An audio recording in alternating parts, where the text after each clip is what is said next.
وہ اپنی طرف سے بھی دیتا ہے اور دوسرے اور مرحومین کے لیے فلاں کے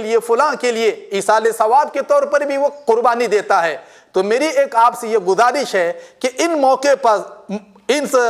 موجودہ حالات کے اندر وہ نفلی قربانی کرنے کے بجائے جو رقم ہے اس رقم کو غریبوں کے اندر صدقہ کرے تو انشاءاللہ ایک اس کی صورت ہو جائے گی۔ یہ چند باتیں میں نے آپ کو بتائی ہیں، ساتھ ہی ساتھ چند باتیں اور میں آپ کو یہ بتاؤں کہ مدارس جو علم دین ہیں، جو ہمارے دین کے قلعے کہلائے جاتے ہیں، رمضان میں عام طور پر ان کی آمدنی کا ذریعہ ہوتا ہے، لیکن لاک ڈاؤن میں کیا حالات تھی آپ بہتر جانتے ہیں، تو آمدنی کا جو ذریعہ ہے وہ بالکل محدود ہو چکا۔ لہٰذا میری آپ سے یہ اپیل ہے، گزارش ہے، آپ سے میری اپیل اور گزارش ہے کہ آپ لوگ اس مرتبہ جو چرم قربانی ہر مرتبہ تو مدارس کو دیتے ہیں، اس مرتبہ بھی وہاں پر پہنچانے کی کوشش کریں۔ ساتھ ہی ساتھ جو آپ نفلی قربانی کرتے ہیں آپ اس کو کرنے کے بجائے اگر مدارس کے اندر اس کو اگر آپ تعاون کے طور پر دیں گے تو انشاءاللہ علم دین کی مدد کرنے کا بھی انشاءاللہ آپ کو ثواب ملے گا۔ آخر میں چند باتیں میں آپ کے سامنے ذکر کروں۔ ہم جو قربانی والا عمل کر رہے ہیں، اس قربانی والے عمل کے کرنے میں پوری محکمہ صحت کی جانب سے جو ہدایات دیا جاتے ہیں ان سارے احتیاط کے پہلو کو اختیار کرتے ہوئے اس عمل کو کریں گے۔ ہم جانور کو خریدنے میں بھی احتیاط کریں گے، ہم جانور کو ذبح کرنے میں بھی احتیاط کریں گے اور جانور کے گوشت کو تقسیم کرنے میں بھی احتیاط کریں گے، اس لیے کہ میرے بھائیوں جہاں پر قربانی کرنا ایک واجب عمل ہمارے لیے ہے شریعت کی جانب سے، ایسے ہی اپنی زندگی کی اور دوسروں کی زندگی کی حفاظت کرنا بھی ہر مسلمان کا، ہر انسان کا ایک اسلامی فریضہ ہوتا ہے۔ یہ باتیں میں نے آپ کے سامنے بتائی ہیں۔ اللہ سے دعا ہے کہ اللہ تبارک و تعالی مجھے اور اعمال کو جو آنے والے ایام ہیں ان اعمال میں اللہ کی خوب عبادت کرنے کی توفیق عطا فرمائے۔ اور ساتھ ہی ساتھ میں آپ سے گزارش کرتا ہوں جب آپ دعاؤں کے لیے ہاتھ اٹھائیں گے اللہ سے رو کر عرض کیجئے پروردگارا یہ جو مصیبت سارے عالم کے اوپر منڈلا رہی ہے اپنے فضل سے اس کو دور فرما کر اللہ سارے عالم کو تو صحت عطا فرما دے۔ بس ان چند گزارشات تھیں، اللہ تعالیٰ سے دعا ہے کہ اللہ تبارک و تعالیٰ اس پر عمل کرنے کی توفیق عطا فرمائے، آمین۔ آخر میں آپ سے اور ایک ہماری مؤدبانہ گزارش ہے کہ قربانی والے عمل کو لے کر اگر آپ سے آپ کے کچھ سوالات ہیں، کچھ مسائل ہیں تو آپ اپنے علاقے میں رہنے والے یا جہاں بھی آپ کے رابطے ہیں وہاں پر آپ معتبر علماء سے کانٹیکٹ کر کے ربط کر کے اپنا مسئلہ حل کرنے کی کوشش کریں۔